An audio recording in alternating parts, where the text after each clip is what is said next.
இந்த வீடியோ வந்து நம்ம எந்த ஃபிஷ்ஷை பற்றி பார்க்க போகிறோம் அப்படின்னு பார்த்தீங்கன்னா, லிப்போர்ட் பஷ் ஃபிஷ். இந்த ஃபிஷ் வந்து நிறைய பேர் கேள்விப்பட்டிருக்க மாட்டீங்க, நிறைய பேர் பார்த்துருக்க மாட்டீங்க. இந்த ஃபிஷ்ஷை பற்றி கம்ப்ளீட்டாக இந்த வீடியோவில் பார்ப்போம். இந்த ஃபிஷ்ஷோட பிஹேவியர் என்ன, இதை வளர்த்தலாமா வேண்டாமா, இதை வளர்த்தணும்னா என்னென்ன செட்டப் பண்ணணும் அப்படின்றத பற்றி கம்ப்ளீட்டாக இந்த வீடியோவில் பார்ப்போம். வாங்க வீடியோக்குள்ளே போகலாம். ஓகே, ஃபஸ்ட்டு வந்து இந்த லிப்போர்ட் பஷ் ஃபிஷ் வந்து ஒரு கௌரா மீன் வகை சேர்ந்தது. ஆமாம், நீங்கள் பார்த்தீங்கன்னா தெரியும், இந்த ஃபிஷ் வந்து கௌரா மீனோட ஒரு ஷேப்பில் இருக்கும். அது மட்டும் இல்லாமல் இந்த ஃபிஷ் வந்து எப்படி கொண்டு வந்தாங்க பார்த்தீங்கன்னா, கௌரா மீன்லேருந்து பீட் பண்ணி தான் இந்த ஃபிஷ் வந்து ஒரு இதை பீட்டாக கொண்டு வந்திருக்காங்க. இது வந்து ஃபஸ்ட்டு வந்து நம்ம இந்தியாவில் வர கிடையாது. இதை வந்து வெளிநாட்டில் பீட் பண்ணி அதுக்கப்புறம் இந்தியாவில் இப்போ இம்போர்ட் பண்ணி இப்போ வந்து ரொம்ப ரொம்ப செல்லர்ஸ் மட்டும் தான் இதை வந்து பீட் பண்ணி விற்றுட்ருக்காங்க. அதனாலேயே இதோட ரேட் வந்து கொஞ்சம் அதிகமாக தான் இருக்கும். நீங்கள் வாங்கணும்னு நினச்சாலுமே இதை வந்து அவ்வளோ சீக்கிரம் வாங்க முடியாது. ஏன்னா இதை வந்து மேக்ஸிமம் இம்போர்ட் பண்ணி தான் வாங்கணும். நீங்கள் வந்து கடையில் போய் இந்த லிப்போர்ட் ப்ரஷ் பீஸ் கேட்டிங்கன்னா கண்டிப்பாக அவைலபிளாக இருக்காது. ஏன்னா எந்த ஒரு கடையிலுமே இந்த ஒரு ரேர் பீஸ் வந்து அவைலபிளாக வச்சுக்க மாட்டாங்க. ஒரு வேளை நீங்கள் அந்த கடைக்காரங்களை கேட்டு அந்த ஃபிஷ்ஷை வந்து இம்போர்ட் பண்ணி நீங்கள் வாங்கி வளர்த்துறதுக்கு வேணால் நிறைய சான்சஸ் இருக்குது.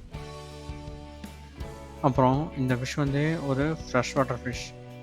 அதாவது இதை வந்து நீங்கள் சால்ட் வாட்டரில் விட்டு வளர்த்தக்கூடாது. இது வந்து ஒரு ஃப்ரெஷ் வாட்டர் ஃபிஷ்னால ஃப்ரெஷ் வாட்டர் தான் விட்டு வளர்த்தணும்.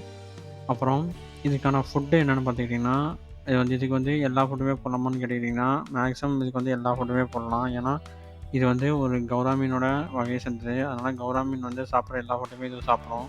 ஃபார் எக்ஸாம்பிள் இந்த ஃப்ரோசன் பிளாட்ஃபார்ம்ஸு அப்புடின்னா அந்த பில்லட்ஸை கூட நீங்கள் இதுக்கு வந்து ஃபீட் பண்ணி வளர்த்தலாம். நீங்கள் ஃப்ரோசன் பிளாட்ஃபார்ம்ஸு ஃபீட் பண்ணிங்கன்னா இது வந்து ரொம்பவே நல்லா விரும்பி சாப்பிடும்.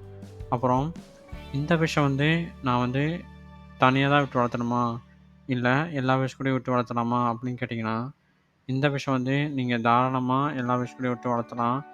ஏன் அப்படின்னு பார்த்தீங்கன்னா, இது வந்து ஒரு அக்ரெசிவ் ஃபிஷ் கிடையாது. அதனால வந்து இது எல்லா ஃபிஷ் கூடயும் விட்டு வளர்த்ததுனால இது நல்லாவே எல்லா ஃபிஷ் கூடயும் மிங்கிள் ஆகி நல்லா ஹாப்பியாக இருக்கும். அப்புறம் இந்த ஃபிஷ்ஷுக்கு கொடுக்க வேண்டிய மினிமம் டேங்க் சைஸ் எவ்வளோன்னு பார்த்துக்கிட்டிங்கன்னா 20 கேலன் டேங்க் சைஸ். அதாவது 20 கேலன் டேங்க் சைஸ் வந்து இதுக்கு தேவைப்படும்.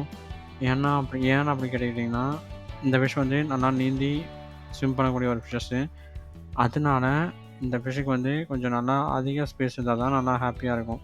அது மட்டும் இல்லாமல் இது கூட நிறைய ஃபிஷ் நீங்கள் விட்றதுனால எல்லாமே ஃபிஷ்ஷஸ் ஒன்றா சேர்ந்துருக்கனால அந்த எல்லாத்துக்கும் சேர்ந்து கொஞ்சம் பெரிய சைஸ் தேவைப்படும்.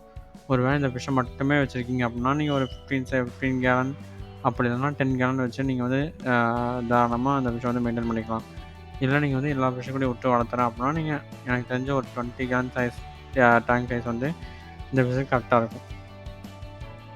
அப்புறம் இந்த ஃபிஷ்ஷோட ப்ரீடிங் வந்து பார்த்துக்கிட்டிங்கன்னா, இந்த ஃபிஷ்ஷோட ப்ரீடிங் வந்து இது வந்து எக் லே பண்ணி அதுக்கப்புறம் அந்த லெக்கெல்லாம் வந்து மேலேயே இந்த தண்ணியோட மேலேயே ஃப்ளோட் ஆகிட்ருக்கும். அதுக்கப்புறம் எக்கு வந்து ஆட்டோமேட்டிக்காக ஹேட்ச் ஆகி எல்லா குட்டிங்களாம் வெளியே வந்து அது வந்து ஆட்டோமேட்டிக்காக பெருசாயிடும். இது ரொம்ப ப்ரீடிங் வந்து கொஞ்சம் ஈஸி தான்.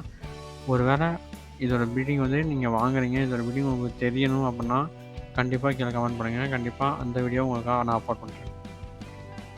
இதே மாதிரி வேறு ஏதாவது வீடியோ வேணுன்னா கண்டிப்பாக அந்த வீடியோ கீழே கமெண்ட் பண்ணுங்கள். கண்டிப்பாக அந்த வீடியோ நான் அப்லோட் பண்ணுறேன். அப்புறம் இந்த வீடியோவில் ஏதாவது டவுட் இருந்தாலும் கீழே கமெண்ட் பண்ணுங்கள். அப்புறம் இந்த வீடியோ பிடிச்சிருந்துச்சுன்னா லைக் பண்ணுங்கள், ஷேர் பண்ணுங்கள், மறக்காமல் சப்ஸ்கிரைப் பண்ணிடுங்க.